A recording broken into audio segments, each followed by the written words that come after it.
Well, in 10 Minutes to Your Health this week, we explore the topic of fibrocystic breast disease with Dr. Kathy Medan, obstetrician, gynecologist. Good morning. Welcome to Smile Jamaica. Hi, morning, Delia. Thanks for having me. When we opened at the start, we were talking about lumps in the breast, and that not all lumps are cancerous, but I said, but you still have to check for them anyway. Right. What causes lumps in the breast? Okay. So, first of all, as you said, you have good lumps and you have bad lumps. Of course, the bad lumps, everybody knows that. The first thing you think about is cancer and making sure it's not cancer.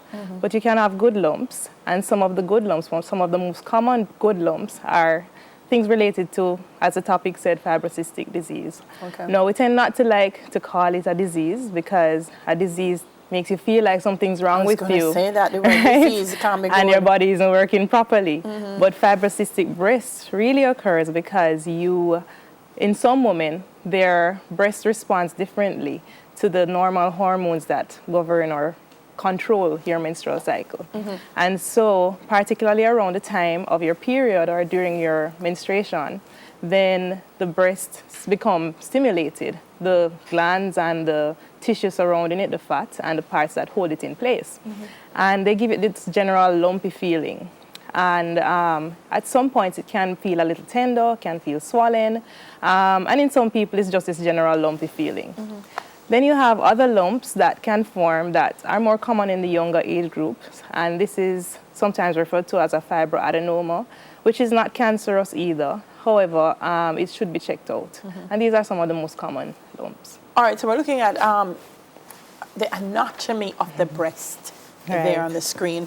Why fibrocystic? When I say the two words, I think fibroids, I think cysts. Why fibrocystic? Well, the glandular tissue tends to have a sort of cystic appearance. So that's where, in the person who is breastfeeding, that's where your milk is produced.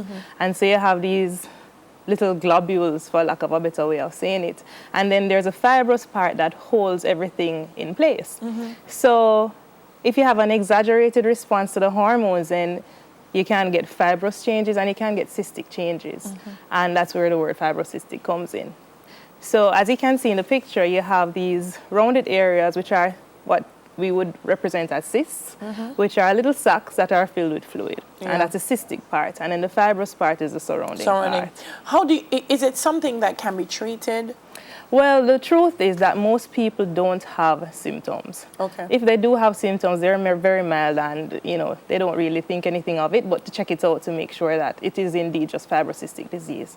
However, as I mentioned, some people around the time of their periods, they tend to get tender breasts, the breasts feel swollen, and I'll just put a plug in that I'm talking about the non-pregnant person who's not breastfeeding, because otherwise it would be a completely different thing. So for those people, we would recommend just over-the-counter pain medication like your acetaminophen. If it's really bad, then we can step up the pain medication. Apart from that is to wear well-supported bras, apply warm or cold compresses if it becomes necessary.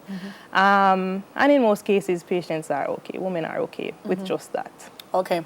Because it's that word disease that I think had everybody panicking this morning when we said we're going to talk about it. They're like, what? Right. Because sometimes women will say, oh, they've detected a lump in the breast. Right. So they check it and they say, oh, but it's okay. It's okay. So it could really be something like that. Yeah. Which is why we recommend, as you said, that we do regular self-examinations of your breast and know what your breast normally feels like. For lack of a better way of saying it, know what your lumpiness feels like.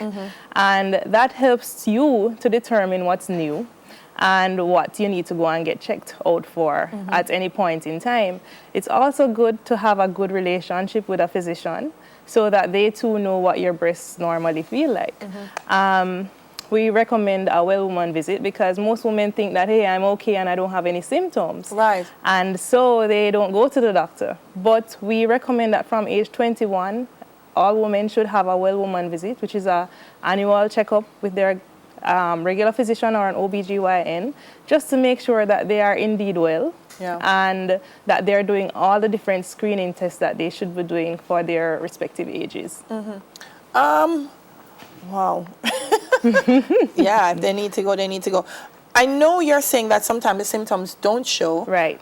In the cases when it does, what are some of the things, apart from is the swollen and the tender breast Right. the most So common thing? those are the most common things that happen. And as I said, it usually happens around the time of your period or during the period. So you tend to feel like your breasts are heavier, they're swollen, they are more tender than usual, and the lumpiness can actually feel a little bit more exaggerated at that point in time.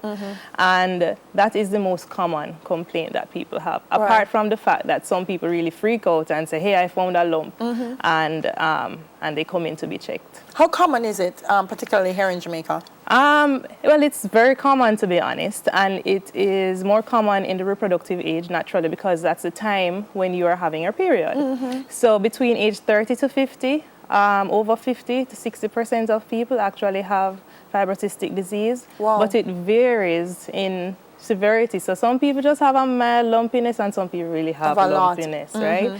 But most people, over 60% of people actually do have. Is there at any point that you recommend removing it if it becomes too much? Well, it's a general feeling, so there's no way to remove it. Okay.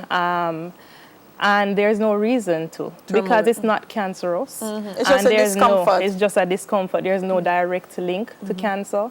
So just having your regular checks and treating the symptoms that come up, if they do come, is enough. You shouldn't have to remove. Awesome. Thank you so much. Always a pleasure. Okay. Thank you. Thank you again for having me. Dr. Kathy Madan, obstetrician and gynecologist. When we come back, what's a good response to I love you when you're not ready to say it back? He said, she said after the break. No.